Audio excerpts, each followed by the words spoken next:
इस कहानी के पहले भाग में आपने देखा कि कैसे रति की शादी एक ऐसे घर में हो जाती है जहां उसकी सास सौतेली होती है और वो पूरे घर वालों को अपने इशारों पर नचाती है। रति छत से सूखे कपड़े उतार कर ले जा रही थी कि तभी उसकी नजर लक्ष्मी पर पड़ती है, जो किसी तरह चोरी से सुनील की अलमारी खोलने की कोशिश कर रही होती है। अरे, ये माँ जी को क्या हो गया? चोरों जैसे क्यों आप मेरी अलमारी खोल रही हैं माँ जी? आपको क्या चाहिए मुझे बताइए। अरे वाह, क्या चाहिए मुझे बताइए। अरे मैं इस घर की मालकिन हूँ, पूरा घर मेरे इशारों पर नाचता है और तुम्हें बताऊं कि मुझे क्या चाहिए? हट यहाँ से। और वो उसे जोर से धक्का देती है। जैसे ही लक्ष्मी रति को धक्का देती है, उसके सर पर चोट लग जाती है और वो बेहोश होकर गिर जाती है। रति के आसपास पूरा परिवार खड़ा रहता है। डॉक्टर जैसे ही उसे देखकर जाता है, रति को होश आता है। अरे बेटा, तुम दूर क्यों खड़े हो? मेरे पास आओ, मैं तुम्हारी माँ हूँ, कमला। रति के मुंह से लक्ष्मी सारंग की माँ का नाम सुनती है तो हैरान सी रह जाती है। क्या बोला रति बहू? चुप कर डायन, तूने मेरे पति और बेटे का हाल बेहाल कर दिया। अब तू मेरी बहू को भी गुलाम बनाना चाहती है? रुक, अभी मजा चखाती हूँ। ये कहकर जैसे उसे पकड़ने की कोशिश करती है, लक्ष्मी वहाँ से भाग जाती है।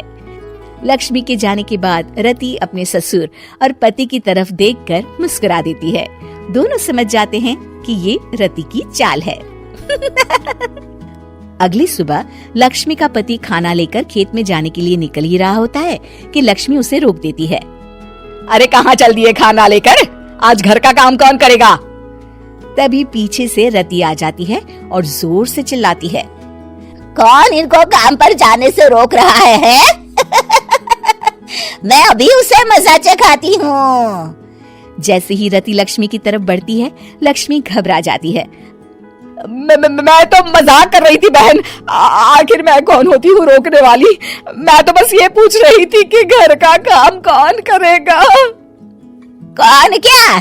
तू करेगी? चल उठा झाड़ू और शुरू हो जा।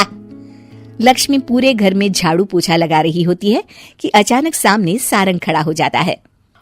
अच्छा माँ, मैं काम पर जा रहा हूँ। रति के मामा की फैक्ट्री है, मैं वहाँ आज से मैनेजर के तौर पर काम करूंगा, सैलरी भी अच्छी है। अरे सारंग, तुझे क्या जरूरत पड़ गई काम करने की? और बेटा तू बाहर काम करेगा तो इस बड़े से घर को मैं कैसे संभालूंगी? अभी तो पूरा काम बाकी पड़ा है। तभी वहाँ रति आ जाती है। अरे बेटा सारंग, जा, नौकरी पे जा रहा है ना, जा। और हाँ, आते वक्त घर के लिए सब्जियां ले आना। ये लक्ष्मी बैठी बैठी मोटी हो रही है, जरा काम भी तो कर ले। सारंग के जाने के बाद, अच्छा लक्ष्मी, सुन जरा यहाँ। लक्ष्मी अपनी बहू रति को सारंग की पहली माँ जो मर गई है वो समझकर उसके पास जाती है। अरे बहन, ऐसा क्या हो गया जो तुम्हें वापस आना पड़ा? मैं तो बड़े ही प्यार से इस परिवार को चला रही थी। प्यार से तो मैं बहुत साल से तुझे मजा चखाना चाहती थी, लेकिन किसी औरत का शरीर मुझे नहीं मिल रहा था प्रवेश करने के लिए। अब से ना मैं बहू के शरीर में रहूंगी। और हाँ, तूने कोई भी चालाकी दिखाई या मेरे घर के लोगों को परेशान करने की कोशिश की तो तेरा गला दबा दूंगी।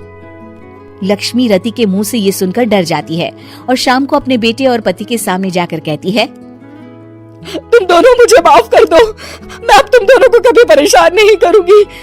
और बहू, तुम मेरी बेटी की तरह हो, बस अब बेटी की तरह ही बनकर रहना। लक्ष्मी उन लोगों को इतना कहकर वहाँ से चली जाती है और उसके जाने के बाद तीनों एक दूसरे की तरफ देखकर हंस देते हैं।